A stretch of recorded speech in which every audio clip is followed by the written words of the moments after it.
الحمد لله وكفى وسلام على عباده الذين اصطفى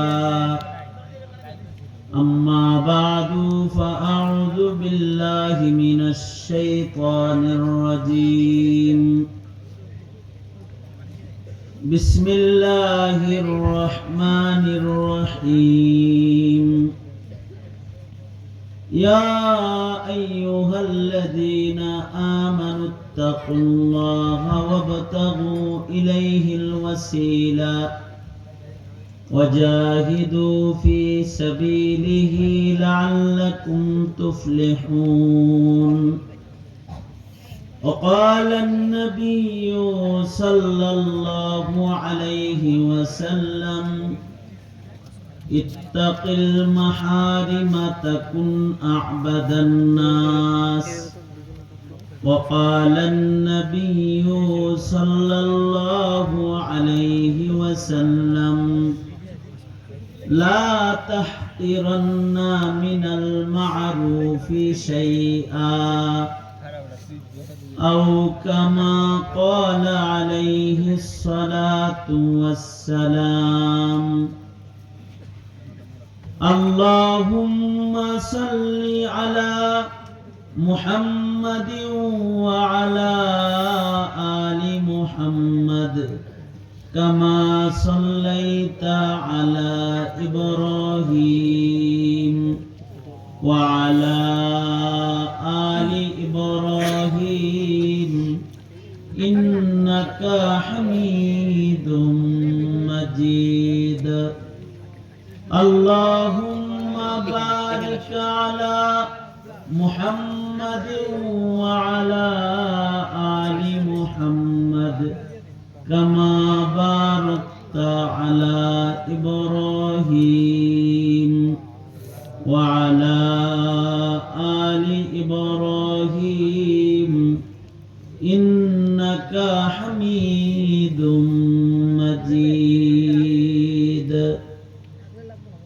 মার্কাজুল উলুম ইসলামিয়া কওমি মাদ্রাসার আয়োজনে আয়োজিত মহতী মাহফিল দুদিন ব্যাপী সম্মেলনের আজকের আখিরি রজনী মুহতারাম সভাপতি উপস্থিত হযরত বুজুর্গ উলামায়ে কেরাম সম্মুখপানে সমবেত দিন প্রিয় ইসলাম প্রিয় দিনদার ইমানদার মুমিন মুসলমান ভাইয়েরা পর্দার আড়াল থেকে আলোচনায় শামিল মা বোনেরা বিশ্বজগতের মালিক বিশ্ব প্রতিপালকের বিশ্ব দরবারে কালিমাতুশ শুকর যে মহান রব্বুল আলামিন দয়া করে মায়া করে ভালোবেসে রহমতি বরকতি জান্নাতের টুকরা বাগানে উলামায়ে দ্বীনদের সোহবতে আল্লাহ তাআলা আমাদের আশার বসার তৌফিক দান করেছেন কালিমাতুশ শুকর পড়েই শুকরিয়া আদায় করে জবান খুলে ভক্তি ভরে সমস্বরে আওয়াজ করে মুহাব্বতে সকলে বলুন আলহামদুলিল্লাহ আলহামদুলিল্লাহ।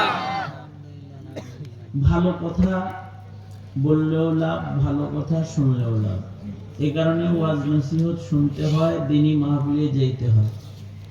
দ্বীনি মাহফিলে গিয়ে কেউ যদি ভালো কথা কানে নেয় তাতে কুদরতি ভাবে তার কিছু ফায়দা হয়। শোনার দায়িত্ব হয় বান্দার, দিলে তাকওয়া দেওয়ার দায়িত্ব হয় আল্লাহ।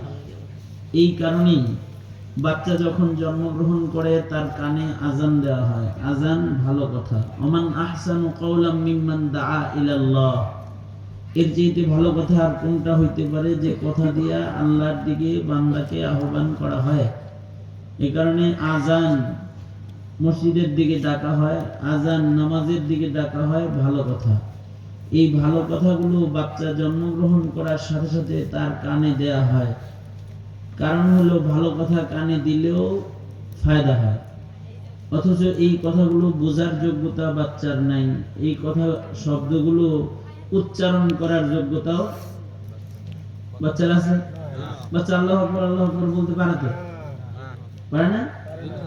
ও বুঝেও না, ও বলতেও পারে না, ওর উচ্চারণও করার শক্তি নাই, ওর বোঝারও শক্তি নেই। তারপরও ওর কানে জন্মের সাথে সাথে ডান কানে ভালো আওয়াজগুলো পৌঁছে দেয়া সুন্নাত, বাম কানে ইকামতের আওয়াজগুলো পৌঁছে দেওয়া সুন্নাত।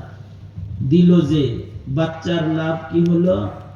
এই কানে যে আওয়াজ দেয়া হলো, হাসান বসরি রহমাতুল্লাহ, এই কথাটা ভালো করে না শুনলে সুবহানাল্লাহ কইতে পারবেন না, আর ভালো করে শুনলে অটোমেটিক সুবহানাল্লাহটা বাইরে হয়ে যাবে। এই কারণে এই দিকে খেয়াল করেন। ভালো কথা কানে গেলেই ফায়দা, এই কারণেই আজান কানে দেওয়া হয়, একামত কানে দেওয়া হয়। লাভ কি? এদিকে খেয়াল করছেন নাকি দাড়িপাল্লা দেখতেছেন? আমার দিকে খেয়াল করেন। কিন্তু কে বলাইছে দাড়িপাল্লা? আমি আগে আছি, বুঝেছে? কি বুঝছ? ঠিক না? আমি আগে আছি না? না, একদম হাত উপরে তুলে। ইসলামের পক্ষে না বিপক্ষে আছেন তো? ইনশাআল্লাহ আছে। কিন্তু সোজা করেন, সোজা করেন, সোজা করেন, নাড়াচাড়া দেন, নাড়াচাড়া দেন। জবান খুলে আওয়াজ করে বলেন আল্লাহু আকবার, বলেন জোরে সুবহানাল্লাহ, আলহামদুলিল্লাহ, লা ইলাহা ইল্লাল্লাহ, আল্লাহু আকবার। তখন বললাম, তাকবীর দিলাম, এটা কি ভালো কথা না খারাপ কথা? কানে গেল লাভ না লস? লাভ যে এটা বোঝার জন্য আমার আগের কথাটা, বাচ্চাদের কানেও আজান দেওয়া হয়, ইকামত দেওয়া হয়। হাসান বসরি রাহমাতুল্লাহ আলাইহি বলেন, বাচ্চা বোঝে না, বাচ্চা বলতে পারে না, কিন্তু ওর ডান কানে আজান, বাম কানে ইকামত দেওয়ার সাথে সাথে আল্লাহ তাআলা ওর কলবের ভেতরে নিজের কুদরতি হাতে কালিমা লিখে কালিমার সিল লাগায় দেয়। সুবহানাল্লাহ, সুবহানাল্লাহ। তাসবিহ বলেন, জোরে বলুন সুবহানাল্লাহ, সুবহানাল্লাহ। আমি আবার বলি, বাচ্চারা আজান বুঝে না, বলতে পারে না, তারপরেও কানে দেয়া হয়, ডান কানে আজান, বাম কানে ইকামত। লাভ কি? আজান ইকামত একদিক দিয়ে শেষ হয়, আর এক দিক দিয়ে আল্লাহ তাআলা এই বাচ্চার কলবের ভেতরে কালিমার সিল লাগায়া তার কলবের ভেতরে আল্লাহ পাক কালিমা অঙ্কন করে দেয়। সুবহানাল্লাহ, কালিমা লিখে দেয়। তাহলে এই যে লাভটা হইল, এটা শুধুই মাত্র ভালো আওয়াজ শোনার কারণে হইল, ঠিক না? ঠিক। এই কারণে ওয়াজ শুনলেও লাভ হয়। ফাযাক্কির, আপনি বয়ান করেন, ফাইন্না যিকরা তানফাউল মুমিনিন, মুমিনদের উপকার হবে, অর্থাৎ মুমিনদের হৃদয়ে ফায়দা হয়। কোরআন শুনলেও লাভ হয়। কোরআনে কারীম বোঝার দরকার হয় না, কোরআনে কারীম বোঝার দরকার অবশ্যই আছে, কিন্তু যদি না বুঝেও শুনে তাতেও কলবের উপকার হয়। ইমাম সাহেব পড়তেছে সূরা ফাতিহা, সবাই বুঝে না, বুঝলে তো বেশি ফায়দা, না বুঝেও যদি শুনতে থাকে তখন বান্দার ফায়দা হয়। ইযা কুরিয়াল কোরআন ফাসতামিউ লাহু, শোনার নির্দেশ, শুনলে কি লাভ হবে? ওয়া ইযা তুলিয়াত আলাইহিম আয়াতুহু যাদাতহুম ঈমানা, কোরআন শুনলেও ঈমান বেড়ে যাবে। সুবহানাল্লাহ। বলেছেন কে? আল্লাহ। আমি বলছি? উনি বলছে? হুজুর বলছে? কার কথা? আল্লাহ, আল্লাহর কথা। এই কারণে বাচ্চারা, তোমরা যারা বসে রয়েছে অনেকক্ষণ ধরে বয়ান শুনতেছো, লাভ হয়েছে না লস হয়েছে? তোমরা, আমরা যারা বসে আছি, যুবকরা যারা বসে আছে, সবার লাভ হয়েছে না লস হয়েছে? কারণ ঈমান বাড়ানো দরকার না কমান দরকার? বাড়ানো দরকার। হাল জমানায় ঈমান বাড়ার আয়োজন বেশি না কমার আয়োজন বেশি? গান, বাদ্য, নাটক, সিনেমা, এই ডিজিটাল পৃথিবী, ইন্টারনেট, মোবাইল, ইউটিউব, ফেসবুক, এগুলো সব ঈমান বাড়ায় না যন্ত্র? হ্যাঁ, এর দ্বারা দেখা যাচ্ছে কি মানুষের ঈমান ধীরে ধীরে কমতেছে। কমলে তো লস, ঈমান বাড়াইতে হবে। ঈমান বাড়াইতে হইলে ভালো কথা শোনার দরকার, ঠিক না? ঠিক, জোরে বলেন। এই কারণেই ভালো কথা শুনতে হয়, নসিহত শুনতে হয়। না বুঝেও যদি কেউ শুনে তাও উপকার হয়। কোরআনের আওয়াজ, কোরআনের কথা যদি মুমিনের কানে যায় ঈমান বেড়ে যায়, কিন্তু যদি কোরআনের কথা কাফেরের কানে যায়, আর কাফের যদি হৃদয় দিয়ে এটা শুনে ফেলায়, তো শোনার সাথে সাথে তার কুফর ঝরে পড়ে যায়। সুবহানাল্লাহ বলেন। কাফেররা শুনলে কি ঝরে? কুফর ঝরে পড়ে যায়। এই কারণেই আমাদেরকে মাঝে মাঝে কোরআনে কারীম পড়ে পড়ে এমনি শোনানো হয়। যেমন মনে করেন জুমার নামাজে ইমাম সাহেব যখন খুতবা প্রদান করেন, খুতবার দৌরান, খুতবার মাঝখানে কিছু আয়াতে কারিমা আমাদের কানে দেয়া হয়। তার ভিতরে একটা আয়াতে কারিমা বিশেষভাবে পড়া হয়, সূরা নাহলের 90 নম্বর আয়াত। ইন্নাল্লাহা ইয়া'মুরু বিল আদলি ওয়াল ইহসান ওয়া ইতা'i যিল কুরবা ওয়া ইয়ানহা আনিল ফাহশাই ওয়াল মুনকারি ওয়াল বাগই ইয়াইদুকুম লাআল্লাকুম তাযাক্কারুন। এর সাথে সবার একটা শাব্দিক পরিচয় আছে। খতিব সাহেব যখন পড়ে তখন সবাই নড়াচড়া দেয় যে এখন নামাজে দাঁড়াইতে হবে, ঠিক না? এটা পরিচয় আছে। পরিচয়টা কেমনে হয়েছে? বেশি শুনতে শুনতে পরিচয়টা হয়ে গেছে। এইটা যে বেশি পড়া হয় কেন? উমর ইবনে আব্দুল আজিজ রহমাতুল্লাহি আলাইহি জমানার এক খলিফাতুল মুসলিমিনের নাম। এত দামি একজন খলিফা ছিলেন, এত দামি একজন শাসক ছিলেন। হাসিনা যেমন জালেম শাসক ছিল, এর উল্টা উনি ছিলেন ইনসাফের প্রতীক, এক আদলওয়ালা, এক সুউচ্চ মাপের একজন ভালো শাসক। ওনার শাসনের প্রভাব, যেমন হাসিনার শাসনের প্রভাব কুত্তা ছাগলের উপরেও পড়ছে। ছাগল গুলাও যেন জালেম হয়ে গেছিল, এরকম অবস্থা হয়েছে। একেবারে সব জুলুম অত্যাচার যেন চতুর্দিকে ছড়ায় পড়ছিল। তাছাড়া যারা আমাদের পাহারা দেওয়ার কথা তারা আমাদেরকে গুলি করেছে। কিসের প্রভাব? শাসনের প্রভাব। বলেন এটা কিসের প্রভাব? শাসনের প্রভাব। যেমন বাহিনী যারা, তারা কি আমাদের গুলির জন্য না আমাদের নিরাপত্তার জন্য? নিরাপত্তার জন্য। যত বাহিনী আছে এরা আমাদের জান মালের নিরাপত্তার জন্য। আমরা কম খায়া এবারে বেশি খাওয়ানো। হ্যাঁ,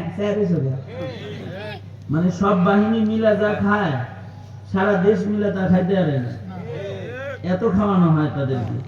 জাতি খাওয়ায় কেন? এই বাহিনী গঠন হয় কেন?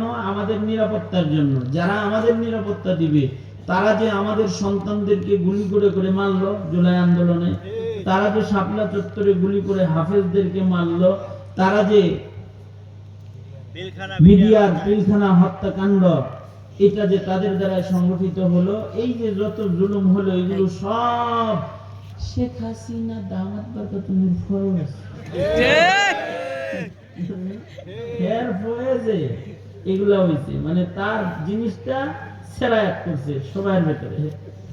ওইরকম উমর ইবনে আব্দুল আজিজ রাহমাতুল্লাহ আলাইহি এমন একজন শাসকের নাম, যার শাসন আমলে বাঘ ছাগল এক ঘাটে পানি পান করেছে। তার মানে মানুষগুলো তো ভালো ছিলই, জঙ্গলের হিংস্র বাঘ কি হয়ে গেছিল? ভালো হয়ে গেছিল।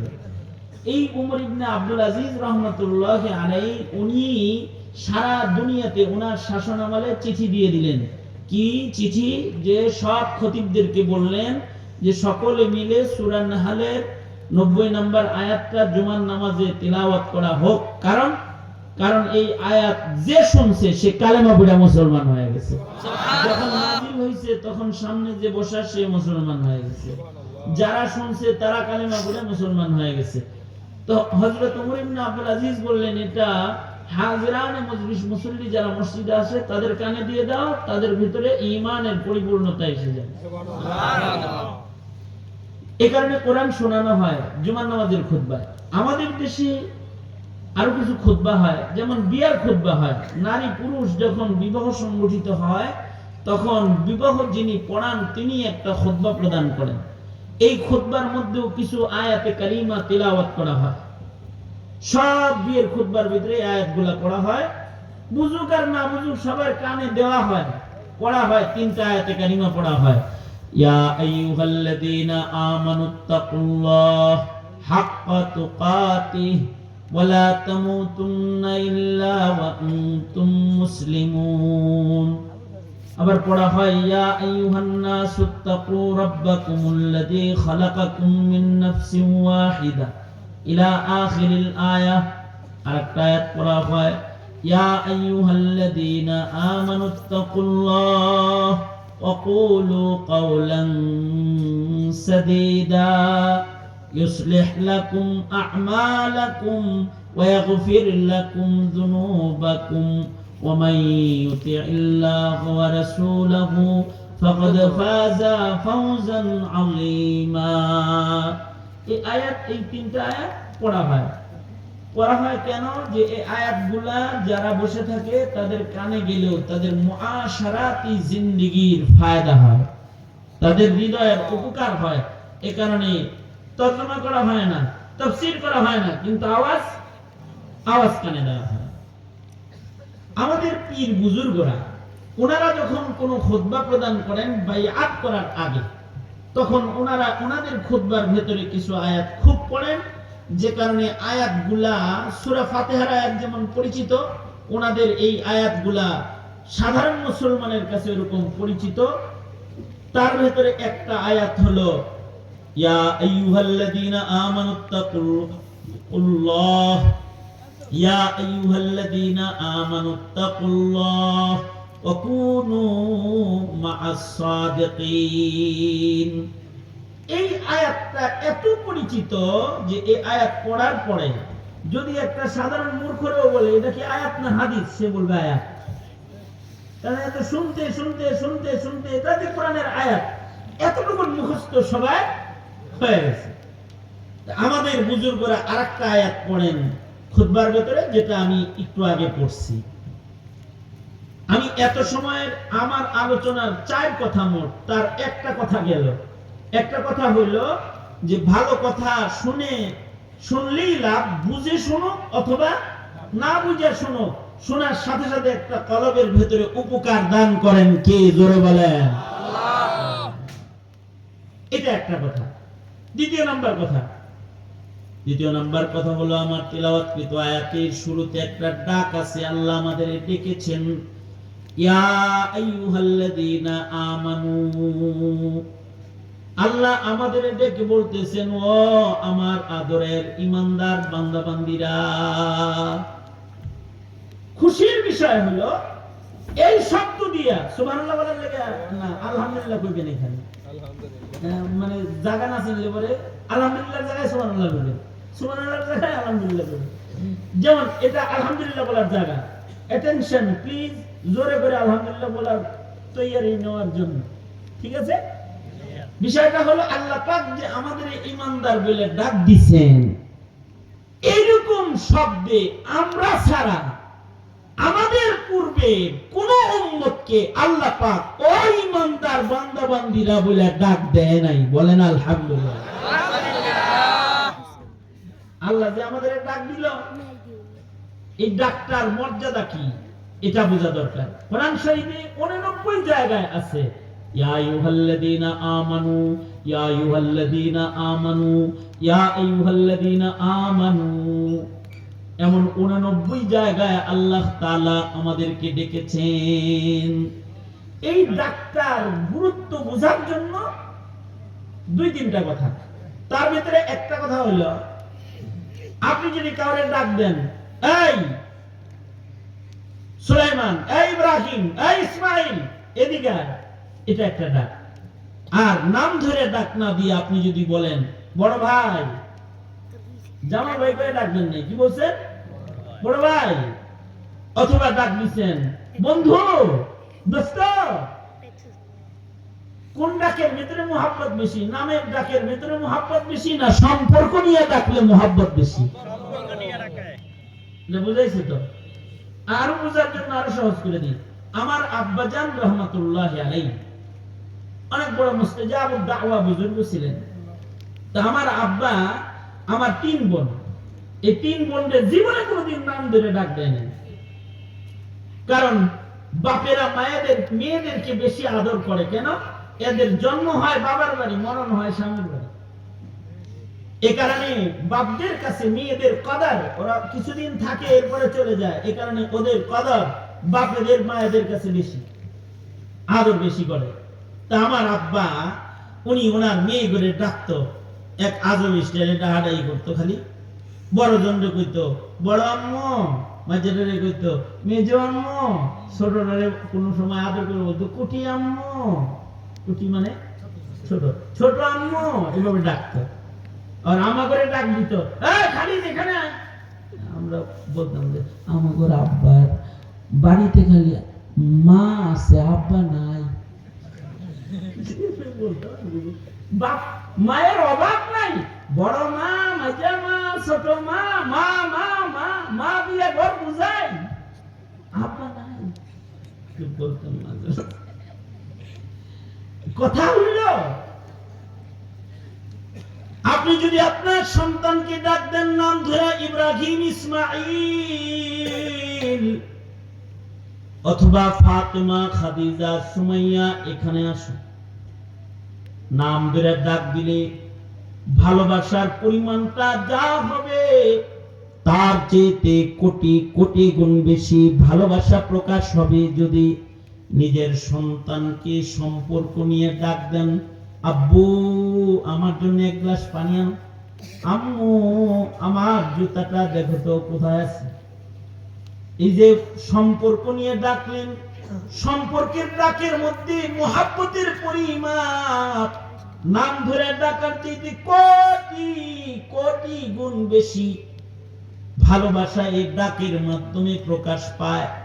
দুনিয়ার সব নবীর উম্মতদেরকে আল্লাহ পাক গোত্রের নাম ধরে ডাকছেন, বংশের নাম ধরে ডাকছেন, বনি ইসরাইল বলে ডাকছেন, বাপের সন্তান হিসেবে আলে ইয়াকুব আলে ইমরান বলে ডাকছেন। কিন্তু একমাত্র উম্মত যাদেরকে আল্লাহ তাআলা সম্পর্ক নিয়ে ডেকে বলে, ও আমার আদরের ইমানদার বান্দা বান্দিরা, এই সম্পর্ক নিয়ে ডেকে রব্বুল আলামিন তার বন্ধুর উম্মতের জন্য তার ভালোবাসাকে কোটি গুণ বেশি প্রকাশ করেছে। ভালোবাসেন বেশি, তাই তো রমজান দিছেন। এই যে রমজান আইতাছে, রমজান আসতেছে হলো আমাদের প্রতি যে রবের ভালোবাসা বেশি, ভালোবাসা দেওয়ার জন্য আসতেছে। কিন্তু অনেকেই খালি ডাক্তার দেখাইতেছে। ইদানিং অনেকে ডাক্তার দেখায় কোন রকম, যদি ডাক্তারে দিয়ে লেখায় নিতে পারে, এই ওষুধ করে ঠিক মতো খায়েন, রোজা রাখতে বেঁচে থাকলে রোজা রাখতে পারবে, তাহলে এই প্রেসক্রিপশনটা মোটামুটি দিনে খাওয়ার একটা জায়েজ লাইন খুলে গেল। আর অনেকে ডাক্তার দেখানোর পরে পেরেশান হয়ে গেছে, এখন তারা ডক্টরের কাছে ঘুরতেছে, ডক্টর সাহেব আমি যে রোজা রাখবো, আমার ওষুধ কেমনে খাবো, আমার ওইটা লিখে দেন, আমাকে অন্য কোন পন্থায় ওষুধ দেন, আমার রোজা যেন নষ্ট না হয়।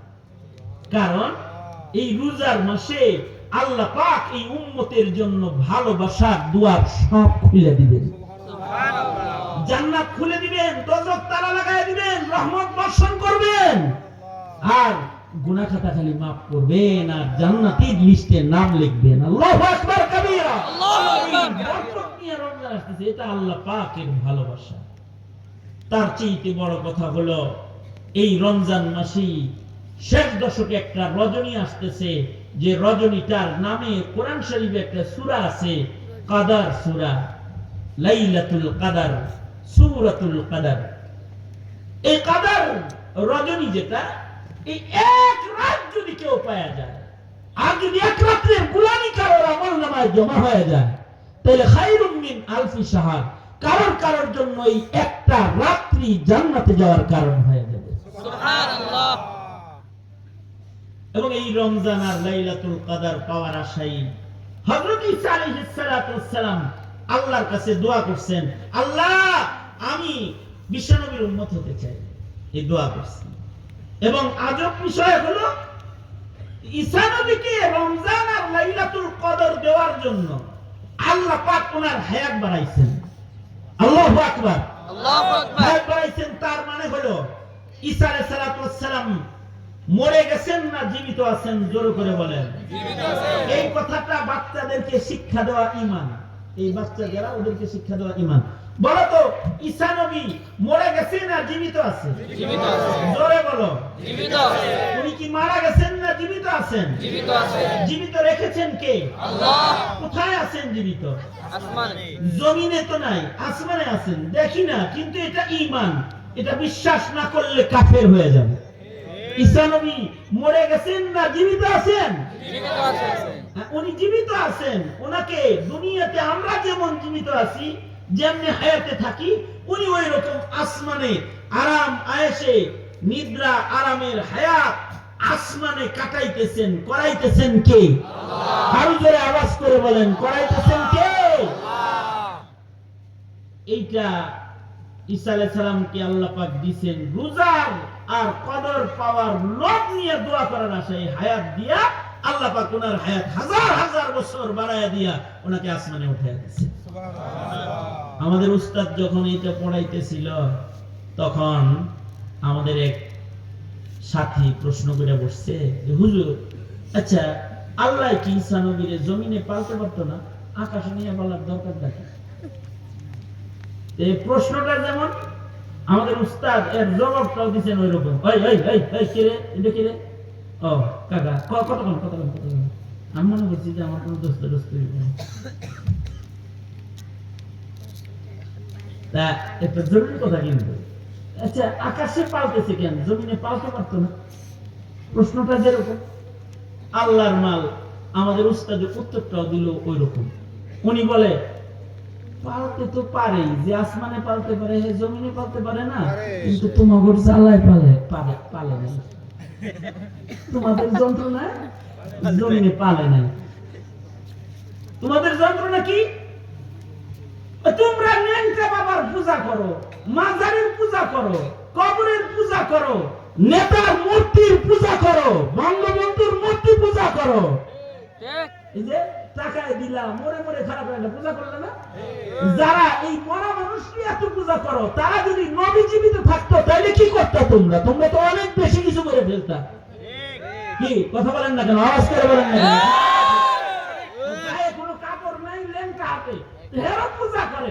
কি হের পিছে পিছে গুরু কে হেরে তো বোঝো যে মাল আছে, জিনিসটা অন্য কিছু আছে, এই কথা বলে।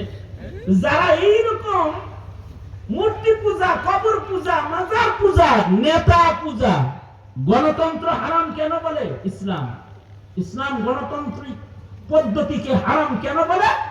এজন্য বলে যে এটার দ্বারা নেতৃত্ব পূজা নামক আর একটা পূজা আসে, যে পূজাটা মূর্তি পূজার মতো পাথরের পূজার চাইতে অনেক বেশি ভয়ঙ্কর পূজা। কারণ ওর এই নেতার হুকুম যত মানে আল্লাহর হুকুম অত মানে না। কথা বলেন না কেন? যারা আওয়াজ করছেন ঠিক কি বলেন? আপনাদের কি মনে হয়? নেতার হুকুম যত মানে, খোদার হুকুম অত মানে না। খোদার হুকুমে জীবন দিতে পারে না, কিন্তু নেতার হুকুমে নেতার কথায় জান দিতে পারে।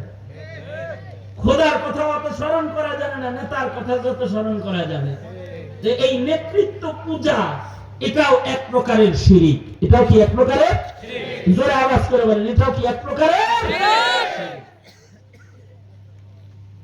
এটা ভাগ দিয়ে একটা কথা কইলাম, যুব সমাজ তোমরা যারা আছো, এই 30-এর নিচে যারা বয়স, হাত তুলো। 25-30-এর নিচে বয়স যাদের, তারা হাত তুলো। তার মানে অল্প বয়সের কিশোর যুবকদের সংখ্যা বেশি। এটা মনে রাখবা তোমরা।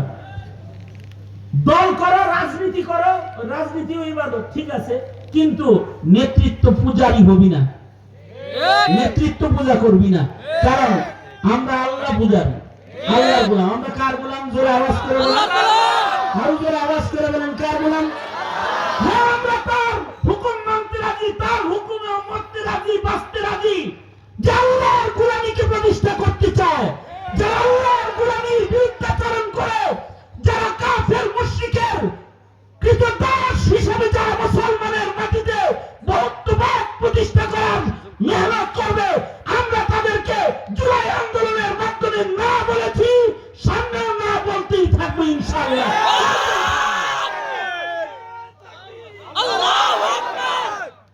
কারণ ব্যক্তি পূজা মূর্তি পূজার চাইতে খারাপ, ব্যক্তি পূজা মূর্তি পূজার চাইতে খারাপ। তা আমাদের হুজুর বললেন যে খোদা তো পালতো যন্ত্রণা আসমানে উঠে রাখছে। তারপরে হুজুর বললেন ঈসা আলাইহিস সালামকে আসমানে লালন পালন করা, এটা এই উম্মতের জন্য রহমত। কারণ উম্মত শিরিক থেকে বেঁচে গেল। দ্বিতীয় নাম্বার, ঈসা আলাইহিস সালাতু ওয়াস সালাম সুস্থ সবল যেমনি আসমানে আছেন, ওইভাবে যখন তিনি আকাশ থেকে দামেস্কের জামে মসজিদে অবতরণ করবেন, নুজুলে ঈসা, আসমান থেকে ঈসা নবীর জমিনে অবতরণের এই দৃশ্য, এইটা দুর্বল ঈমানদারদের জন্য আইনুল ইয়াকিন। চোখে দেখে আল্লাহর কুদরত দেখার রহমত জমিনের উম্মতি মুহাম্মাদীকে মহান রব্বুল আলামিন দান করবেন।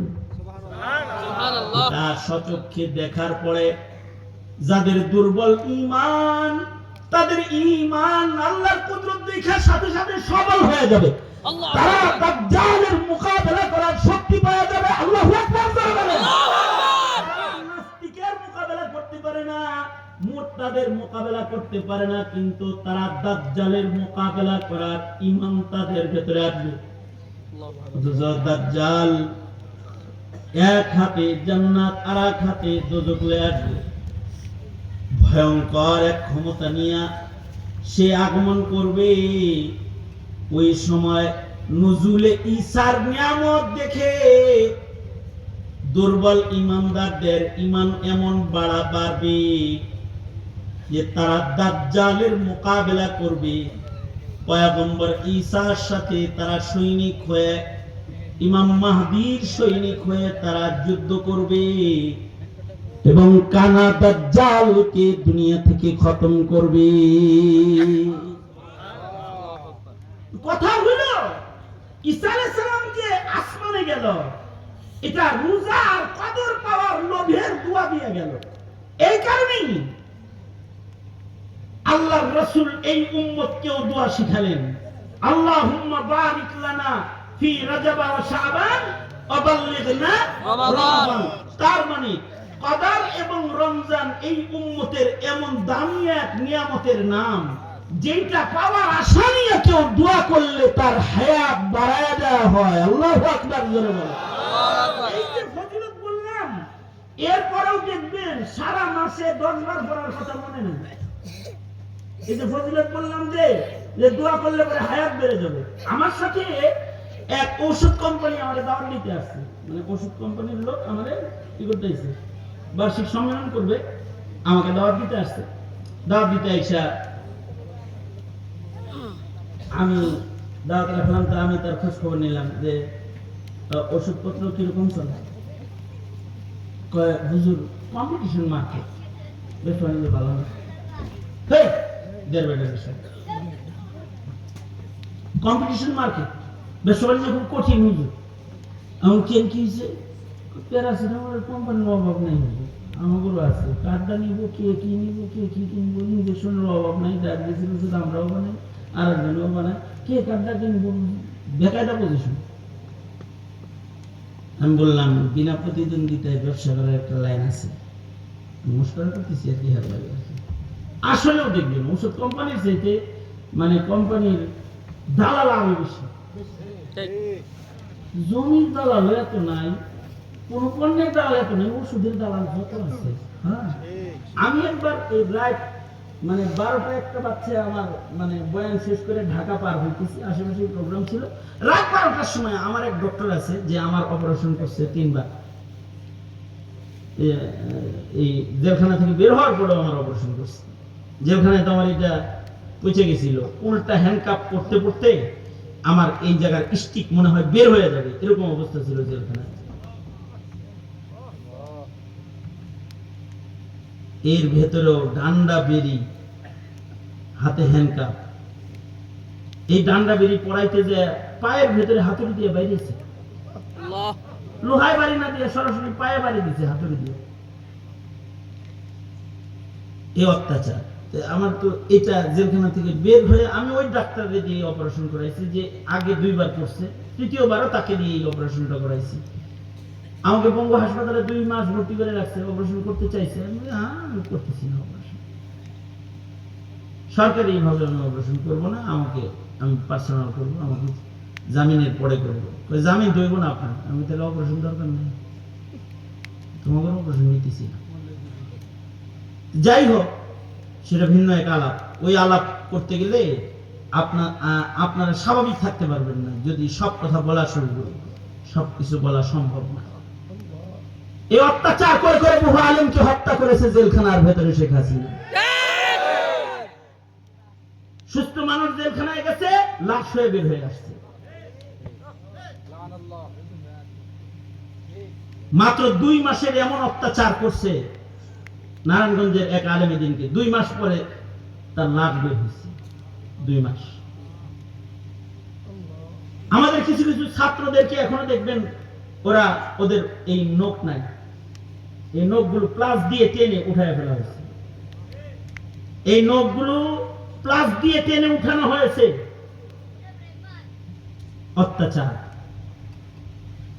আল্লাহ তাআলা বিচার করেছেন, কারণ কোন জুলুম আল্লাহ পাক বরদাস্ত করে না। এখানে যারা দেশ চালাবে তাদের বলবো, দেশ চালানোর জন্যই আইসো, জুলুম করার জন্য আইসো না। যদি জুলুম করো তাহলে দেশের মাটিতে কবরের জায়গায় জাতি করতে দিবে না তোমাকে। অনেক দূরের কথা, কবরের জায়গা পাইতে না। কারণ এদেশের মানুষের ভেতরে মুক্তিযোদ্ধাদের রক্তের ঢেউ আছে, না মুক্তিযোদ্ধাদের দেশ, স্মরণ রাখতে হবে। যাই হোক, এগুলা না বলি, আসলে বলবো না কি, আমি তো 6 মাস এমন ভাবে কাটাইছি জেলখানায়, 6 মাস, যে 6 মাস আমি এমনি ঘুমাইছি, হেলাম দিয়া মাথা ঠেকায় এমনি ছিলাম 6 মাস। আমি শুইতেও পারতাম না, বসে থাকতাম 6 মাস। প্রতিদিন রাতের বেলায় আমার মনে হতো যে আজকে রাত্রে মনে হয় আজরাইল আসবে আর আমার মৃত্যু হবে, আর জেলখানা থেকে কালকে আমার লাশ বের হবে, আমার সন্তান বিবিরা আমার নিথর লাশটা দেখবে, আমাকে মনে হয় দেখবে। এই কারণে যেখানেই বসে আলোচনা মুখ দিয়ে বাইরে হয়ে যায়, চাপায় রাখতে পারি না, বের হয়ে যায়। যাই হোক, আমি ওই ডাক্তারের কাছে যাব রাত 12টার সময়। আমি হসপিটালের সামনে ফোন দিলাম যে ডক্টর এখনো আছে না নাই। ফোন দিলাম, কামরুজ্জামান ভাই আছেন? আসি, আসেন। তা আমি ভেতরে ঢুকলাম, তো ঢুকার সময় দেখি ওনার দরজার সামনে রুগীর অভাব নেই, অনেক রুগী। তা আমি ভেতরে ঢুকে বললাম, রাত 12টা এখনো এত রুগী? না হুজুর, ইউ আর লাস্ট পারসন, আপনি শেষ রোগী। বাইরে যদি আছে এগুলো কি? সব ওষুধ কোম্পানি, এগুলো সব ওষুধ কোম্পানির লোক। আমি কার প্রেসক্রিপশনে কি লেখি ওরা এগুলো তদন্ত করে, লেখে। আমি না, শুধু এই হসপিটালের যত ডক্টররা যা লেখে ওরা সব চেক করে যে কার ওষুধ কে লিখছে। যাই হোক, ফাঁক দিয়ে একটা কথা কইলাম আর কি। আমি হারে বললাম যে একটা কাম করেন, আপনারা আপনাদের কোম্পানিতে মিটিং করে একটা বড়ি আবিষ্কার করেন, যে বড়িটার উপরে নাম লিখবেন হায়াত বড়ি। আর যদি কোন রকম নিজ দিয়ে লেখা দিতে পারেন যে 1 বড়ি 1 মাস, যেমন কিছু কিছু ইনসুলিন আছে, ইনসুলিন ওগুলোর ভিতরে লেখা আছে মাসে একটা দিলে হইবে, সপ্তাহে একটা দিলে হইবে। আপনারা লিখে দিলেন 1 ডোজ 1 মাস হায়াত, 2 ডোজ 2 মাস, 12 ডোজ 12 মাস। এটা যদি কোন রকম লিখে দিতে পারেন তাহলে বড় সিন্ধুক কিনা আপনাদের সব ওষুধ কিনা নিয়ে যার যার মতো ভিতরে রেখে দিব। কোনোদিন আপনাদের মার্কেটিং করে বেচা লাগবে না, এটি মানে ফ্যাক্টরি থেকে নিয়ে সেল হয়ে যাবে, বিক্রি হয়ে যাবে। আমি তো মস্করা করছি, মস্কারি করেন, মস্কারি করুন না, তাই করুন কি? এর জন্য যত মেহনত আপনারা করেন, আল্লাহর কাছে দোয়ার মাধ্যমেও তো সুস্থতা এবং হায়াতের নিয়ামতের রাস্তা আল্লাহ পাক দিয়ে দিছে, ওইটার তো অত কদর আমাদের কাছে না। অথচ আল্লাহর রাসূল একটা ক্যাপসুল দিয়েছেন রজব শাবানি খাওয়ার জন্য। সেই ক্যাপসুলটা হলো রমজান লাভের দোয়া করা। এই ক্যাপসুল যদি কেউ 60 দিনে খায় তাইলে হতে পারে আল্লাহ পাক ঈসা আলাইহিস সালামের মতো তার লম্বা হায়াত দান করবেন। হাজার হাজার বছর না দিলেও আল্লাহ পাক হায়াতটাকে বৃদ্ধি করে বাড়ায়া দিবেন। এই দোয়ার ভিতরে হায়াত আছে, কারণ আল্লাহর রাসূল তো কোনো উপকার ছাড়া কোনো কিছু উম্মতকে শেখানোর কথা না। অথচ এই দোয়া, এই যে রজব মাস গেছে গা, শাবান চলছে, আমাদের ডেইলি একবার করার কথাও অনেকের মনে থাকে না। সুতরাং দোয়াটা করবেন কেন? ওই যে এই দোয়ার ভেতরে আল্লাহর ভালোবাসা আছে।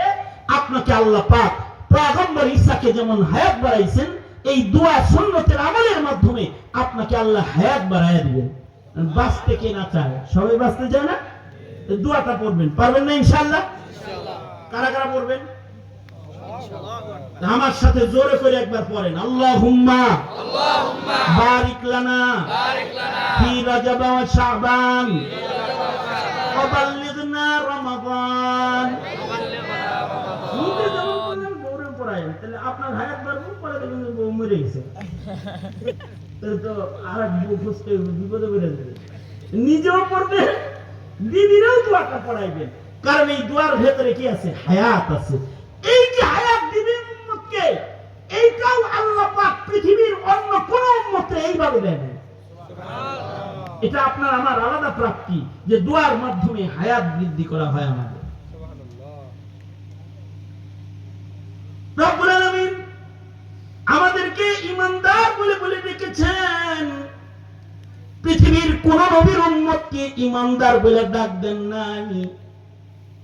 আমাদেরকে 89 জায়গায় আল্লাহ পাক ডেকেছেন ইয়া আইয়ুহাল্লাযীনা আমানু, ও আমার আদরের ঈমানদার বান্দা বান্দীরা।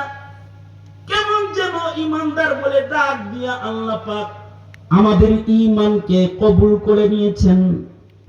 কেমন যেন ঈমানদার বলে ডাক দিয়ে আমাদেরকে মহান রব্বুল আলামিন জান্নাতের সার্টিফিকেট দুনিয়াতেই আমাদের দান করেছেন। এই ঈমানদার ডাকের ভেতরে রবের ভালোবাসা রব প্রকাশ করে আমাদের বলেন, এই আমার ঈমানদার বান্দা বান্দীরা, তোমরা কি আমার কাছে আমার জান্নাতে পৌঁছতে চাও? সফলতার সাথে তোমরা আমার কাছে পৌঁছে যাবে, আসতে পারবে। বেশি কাজ করা লাগবে না, মাত্র 3টা কাজ করবা। 1 নাম্বার কাজ ইত্তাকুল্লাহ, আল্লাহকে ভয় করো। 1 নাম্বার আল্লাহকে ভয় করো, কারণ আল্লাহকে যারা ভয় করে তাদের আল্লাহ পাক জান্নাতি বানায় দেয়। জান্নাত উইদ্দাত লিল মুত্তাকিন। আল্লাহকে যারা ভয় করে আল্লাহ তাআলা তাদের সম্মানকে বাড়ায় দেয়। উইদ্দাত লিল মুত্তাকিন, জান্নাত মুত্তাকিদের জন্য বানানো হয়েছে।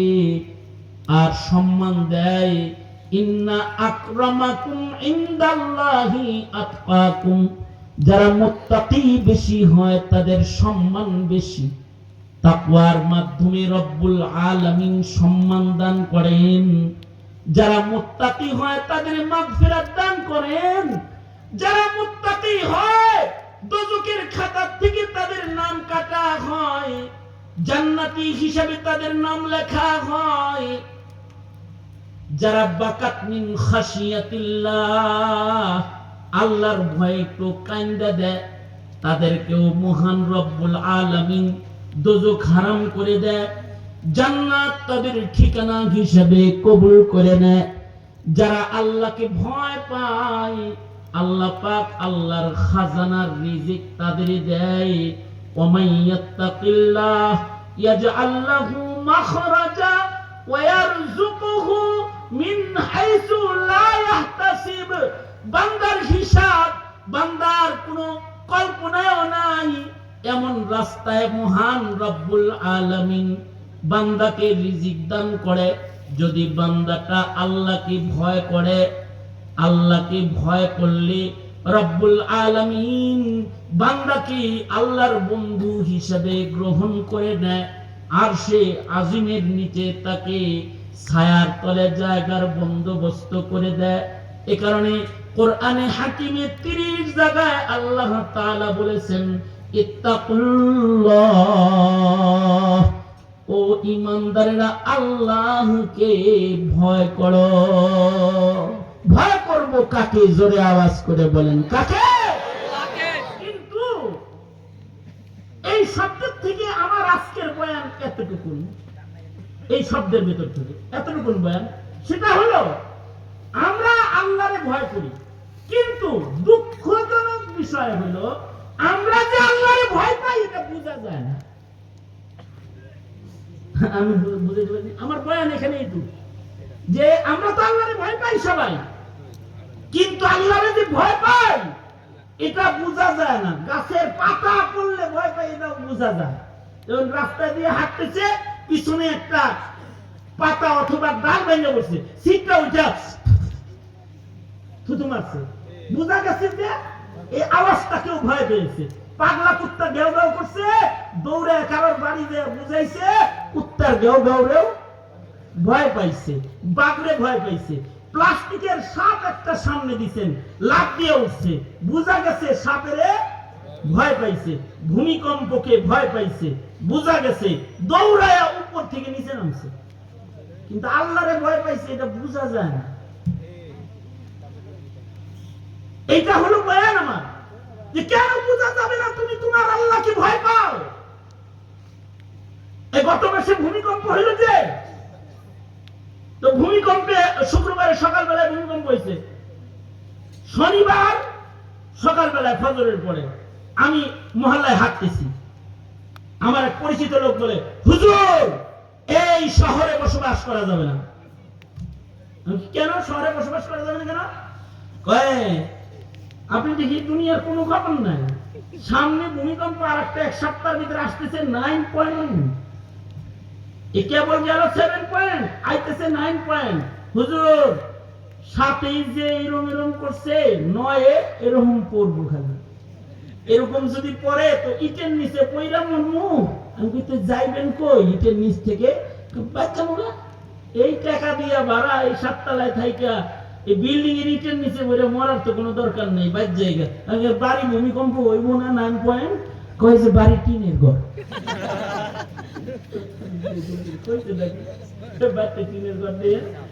বাড়ি ভূমিকম্পে সমস্যা নেই। তা আমি বললাম দেখেন, ভূমিকম্পে মৃত্যু এটা তো না, মৌত তো আসে হইল নসিবের, মৃত্যু লেখা থাকে আসে। মরণ কার কোথায় হবে, কখন হবে একজন জানে। কে জানে? জোরে আওয়াজ করে বলেন। একজন জানে, আল্লাহ জানে মরণ কার কোথায় হবে, কখন হবে। ইসরায়েল বোমা নিক্ষেপ করলো ফিলিস্তিনে, হাজার হাজার বাড়ি ঘর ধ্বংস হয়ে ধ্বংসস্তূপে পরিণত হলো। মিসাইলের আওয়াজ শুনে অনেকে মরে গেল। মিসাইল পড়ছে, হাত স্ট্রোক করে মরে গেছে। কিন্তু এই 20 তলা বিল্ডিং এর ধ্বংসস্তূপের নিচ থেকে মা বাবার লাশের পাশাপাশি ছোট্ট মাসুম শিশুকেও উদ্ধার কর্মীরা ধ্বংসস্তূপের নিচ থেকে বের করেছে। যেই বাচ্চার গায়ে কোনো আঁচড় টাচ পর্যন্ত লাগে নাই, তাকেই ধ্বংসস্তূপের নিচে বাঁচায় রাখছে কে? জোরে করে আওয়াজ করে বলেন, কে বাঁচায়? যে আল্লাহ ধ্বংসস্তূপের নিচে ছোট বাচ্চারে বাঁচায় রাখতে পারে, হে আমনেরে বাঁচায় রাখতে পারে না? ভূমিকম্প হয়েছে আর বাচ্চা লাগবে? কয় হুজুর বুঝে সারি নেই জিনিসটা। আমি কই বুঝেন নাই? তাহলে বুঝেন। ভূমিকম্প আসলে আসতে হলো আমাদেরকে গুনার রাজ্যের থেকে বের করে ইবাদতের বাগানে ঢুকানোর জন্য আসছে। 7 তলা থেকে নিচতলা না, বরঞ্চ পাপের আসর থেকে ইবাদতের বাগানে প্রবেশ করো। পাপের আসর ছাড়া ইবাদতের বাগান ধরো। যদি কেউ ইবাদতের বাগানে ঢুইকা মইরা যায় সমস্যা নেই তো। ইবাদতের ভেতরে কেউ মারা গেলে সে আল্লাহর জান্নাতে চলে যায়, আর গুনাহের ভেতরে কেউ মারা গেলে জাহান্নামে চলে যায়, দোজখ তার ঠিকানা হয়। তাই ভূমিকম্পকে ভয় পাইছে এটা তো বোঝা যায়। আমার কথা হলো সাপকে ভয় পাও বোঝা যায়, বাঘরে ভয় পাও বোঝা যায়, ভূমিকম্পকে ভয় পাও বোঝা যায়। তুমি যে আল্লাহরে ভয় পাও এটা বুঝাইবা না? তুমি আল্লাহরে যে ভয় পাও এটা বুঝাইবা তুমি কেমনে? আল্লাহকে ভয় পাওয়া বুঝানোর তরিকা আল্লাহ শিখাইতেছে, অবতাবু ইলাইহিল ওয়াসিলা, ইবাদত করো। তুমি ইবাদত করলে বোঝা যাবে তুমি আল্লাহকে ভয় পাও।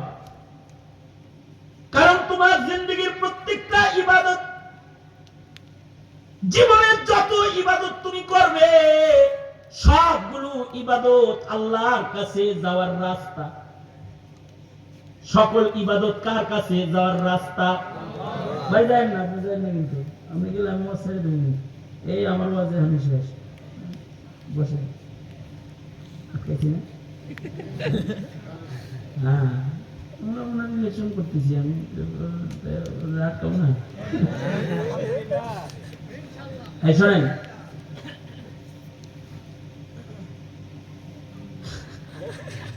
রাজনীতি করি আপনি রাজনীতি সবাই জানেন।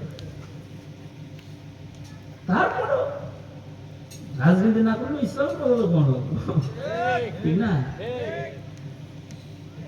এই মুহূর্তে যে ইসলামের কথা বলবে আমরা তার পক্ষে আছি। কারণ ফ্যাসিস্টের অত্যাচারে ইসলাম বিরোধী শক্তির যে উত্থান হয়েছে, আমরা চাই ওই উত্থান, ওইটা পতন হোক, এটা চাই। এটা এখন যার মাধ্যমে হবে তাকেই আমার দরকার, তাকেই দরকার। কারণ ভারতীয় আধিপত্যবাদ আমার দেশে হোক, এটা আমি কামনা করি না। এটাই হলো কথা। এখন এ কারণে ইসলাম মুসলমানদের স্বার্থ যারা দেখবে আমরা তা বললো, এটা হলো মুদ্রা কথা। তারপরে দেশীয় রাজনীতির লাভ লসের হিসাব তো পরে, হিসাব এখন না, হিসাব হলো 12 তারিখের পরে। হ্যাঁ হ্যাঁ 13 তারিখে হিসাব নিকাশ হবে। কিন্তু এখন প্রতিটা মুসলমানের এই কমিটমেন্ট হওয়া দরকার। সেটা হলো এই যে তুমি ইসলামের পক্ষে কাজ করবা, এই কমিটমেন্টের উপরে আমাকে দাওয়াত দাও। কারণ আমরা নাস্তিকদের উত্থান এই মাটিতে দেখতে চাই না, কাদিয়ানীদের উত্থান এই মাটিতে দেখতে চাই না। আমরা মুসলমানের মাটিতে মুসলমানের স্বার্থ প্রতিষ্ঠা করতে চাই। আমাদের মুক্তিযোদ্ধাদের যে ত্যাগ আর কুরবানি ছিল, এটা এই দেশ বেচার জন্য না, এদেশের স্বাধীনতা সার্বভৌমত্বকে রক্ষার জন্য রক্ত দিয়েছিল, জীবন দিয়েছিল মুক্তিযোদ্ধারা। সেম জুলাই যোদ্ধারাও এদেশের স্বাধীনতাকে রক্ষা করার জন্য রক্ত প্রদান করেছে। এটা হলো কথা। সুতরাং ওইটাও আমার আজকের আলাপ না, আমার আলাপ ওই যে ওই ছোট্ট ওইটুকু যে আমি যে ইবাদত করি, এইটাই আমার দলিল আমি কাকে ভয় পাই। কারণ প্রতিটা ইবাদত আল্লাহর জান্নাতে যাওয়ার রাস্তা। ছোট্ট একটা গল্প বলে ওয়াজটা শেষ করে। সেটা হলো বর্তমান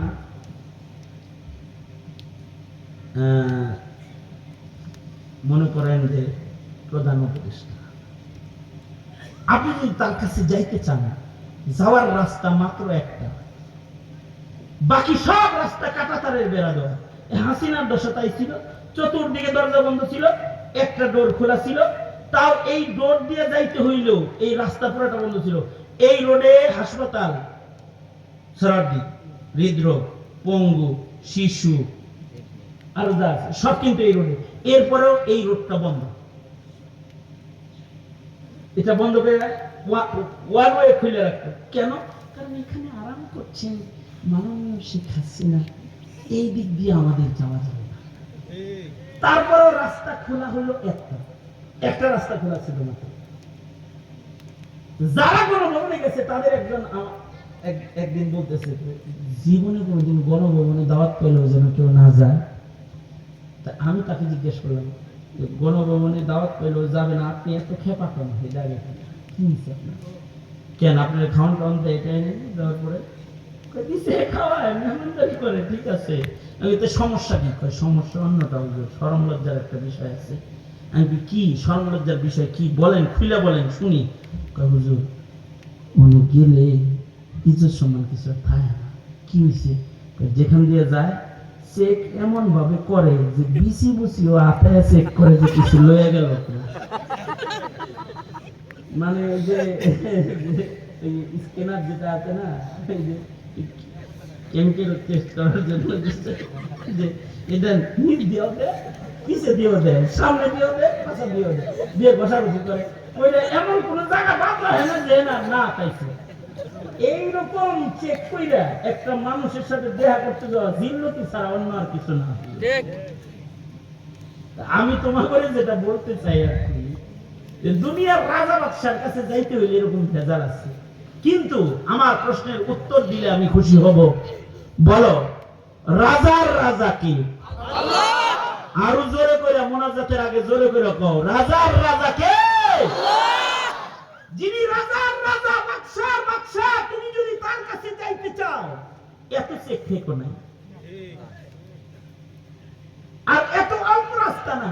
তুরুকুল উসুল ইলা আল্লাহ সুবহানাহু ওয়া তাআলা কা'আদাদি আনফাসিল খালায়েক আচ্ছা, আমি আমার 50 বছরে শ্বাস কতবার নিছি ছাড়ছি গোনা সম্ভব?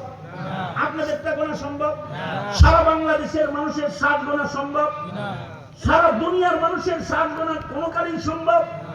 সারা দুনিয়ার শুধু মানুষ না, মাখলুকাত যা আছে এরাও শ্বাস প্রশ্বাস নেন।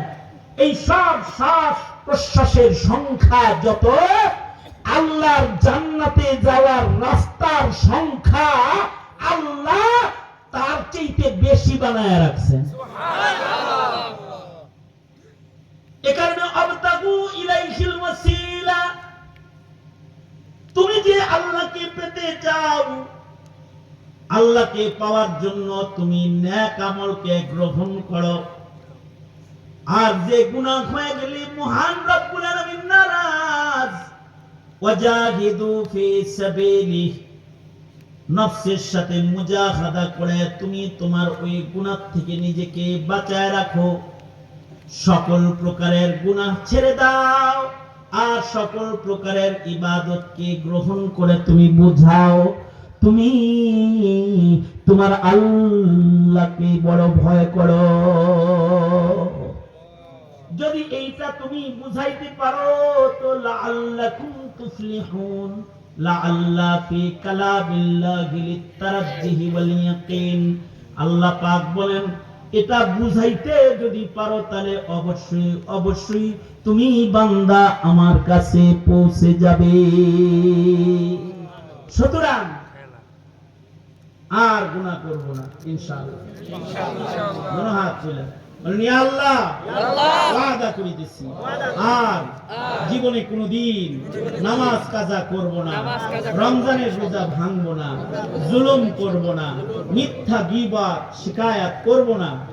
চিল্লায় বলেন ইনশাআল্লাহ। ইয়া আল্লাহ, ইয়া আল্লাহ, ওয়াদা করিতেছি। আলেম ওলামা যেখানে, আলেম ওলামা নাই যেখানে, আলেম ওলামা যেখানে, আলেম ওলামা নাই যেখানে, রাজি আছি তো ইনশাআল্লাহ। আল্লাহ আপনি আমাদের কবুল করেন। সবাই ইস্তিগফার করেন। আস্তাগফিরুল্লাহ রাব্বি মিন কুল্লি যামবি ওয়া আতুবু ইলাইহি লা হাওলা ওয়ালা কুওয়াতা ইল্লা বিল্লাহিল আলিয়্যিল আযীম। আস্তাগফিরুল্লাহ রাব্বি মিন কুল্লি যামবি ওয়া আতুবু ইলাইহি লা হাওলা ওয়ালা কুওয়াতা ইল্লা বিল্লাহিল আলিয়্যিল আযীম।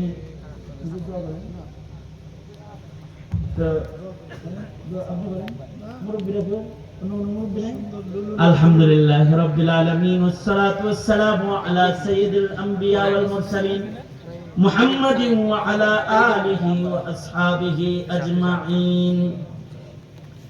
রব্বুল আলামিন গভীর রাত, মধ্যরাত হয়ে গেছে, তোমার বান্দাদেরকে নিয়ে কিছু দিনই কথা বলেছে।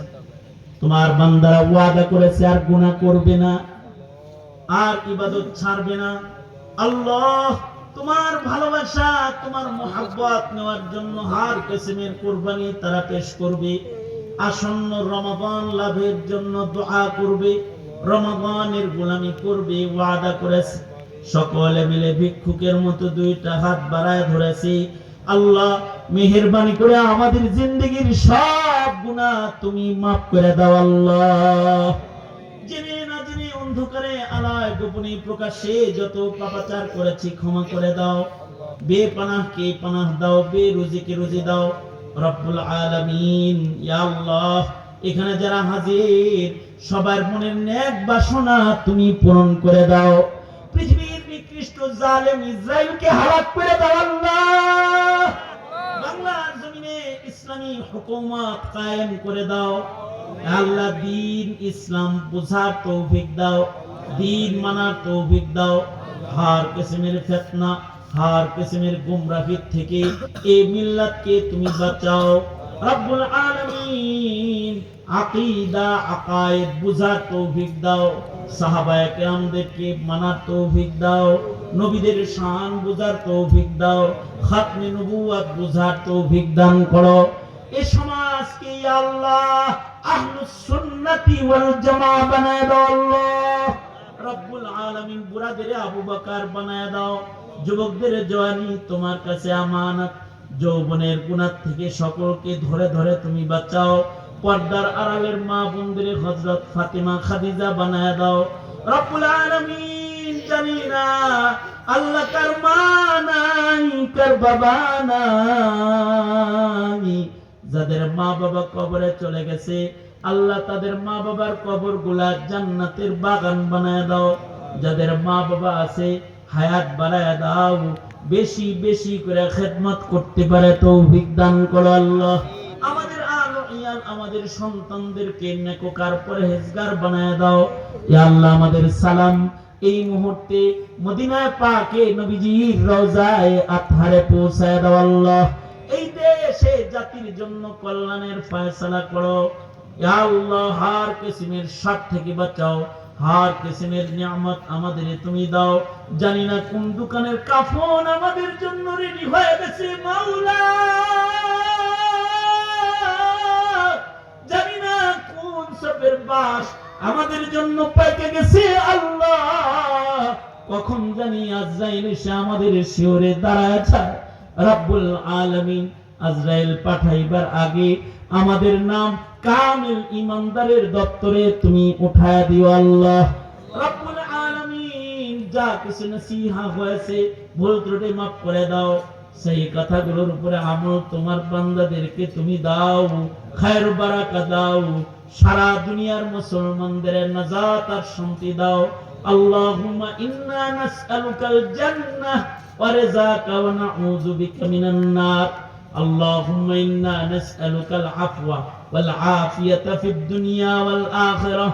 নাসআলুকা দাওয়ামাল আফিয়া ওয়া তামামাল আফিয়া ওয়াশ শুকরা আলাল আফিয়া। ইয়া আল্লাহ ইয়া আরহামার রাহিমিন ইয়া জাবিরাল আজমিল কাসীর ইয়া রাযিকাত তিফলিস সাগীর ইয়া বাদিআল আজাইব বিল খাইর ইয়া বাদি'। সুবহানা রাব্বিকা রাব্বিল ইজ্জাহ আম্মা ইয়াসিফুন ওয়া সালামুন আলাল মুরসালিন। মৌতের দিনে কষ্ট দিও না মালিক, সবার জবানে তুমি জারি করে দিও তোমার ওই মধুর কালেমা লা ইলাহা ইল্লাল্লাহু মুহাম্মাদুর রাসূলুল্লাহ বিরহমাতিকা ইয়া আরহামার রাহিমিন। আসসালামু আলাইকুম ওয়া রাহমাতুল্লাহি ওয়া বারাকাতুহু।